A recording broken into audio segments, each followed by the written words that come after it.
നമ്മളെല്ലാവരും ലൈഫിൽ എക്സ്പീരിയൻസ് ചെയ്യുന്ന ഒരു കാര്യമാണ് മാറ്റിവെക്കുന്ന ശീലം അല്ലേ? ഒരു കാര്യം ചെയ്യണമെന്ന് വിചാരിക്കുവാണ്, ജോലിക്ക് അപ്ലൈ ചെയ്യണമെന്ന് വിചാരിക്കുന്നുണ്ട്, പക്ഷെ അതിൻ്റെ ആക്ഷൻ എടുക്കുന്നില്ല. മെയിൽ അയക്കണം, ഡാറ്റാസ് റെഡിയാക്കണം, അത് നമ്മൾ ചെയ്യുന്നില്ല. പിന്നെ ചെയ്യാമെന്ന് വിചാരിക്കും. പിന്നെ ഒരു ദിവസം കഴിയും, 2 ദിവസം കഴിയും, അങ്ങനെ പോയിക്കൊണ്ടിരിക്കുകയാണ്.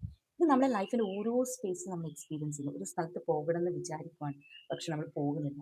നാളെ പോകാം, നാളെ പോകാം, ഇങ്ങനെ മാറ്റി വെക്കുവാണ്. അപ്പം ഈ ഒരു ഹാബിറ്റ് ഉണ്ടെങ്കിൽ അതിനെ നമ്മൾ ബ്രേക്ക് ചെയ്യണം. ഈ ഹാബിറ്റിനെ നിങ്ങൾക്ക് ബ്രേക്ക് ചെയ്യാൻ ഹെൽപ്പ് ചെയ്യുന്ന ഒരു കാര്യമാണ്, നിങ്ങൾ മാറ്റി വെക്കണം, പിന്നെ പോകാമെന്ന് ചിന്തിക്കുന്ന ആ മൊമെന്റ് നിങ്ങൾ കൗണ്ട് ചെയ്യാം. 5, 4, 3, 2, 1 ആ ആക്ഷനിലേക്ക് മൂവ് ചെയ്യാം.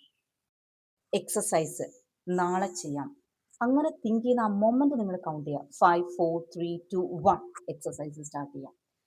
പഠിക്കാനിരിക്കാൻ വേണ്ടി പോകുമ്പോൾ കുറച്ച് കഴിഞ്ഞിട്ട് പഠിക്കാൻ തിങ്ക് ചെയ്യാണ്, അപ്പം തന്നെ കൗണ്ട് ചെയ്യാം. 5, 4, 3, 2, 1 പഠിക്കാനിരിക്കുക.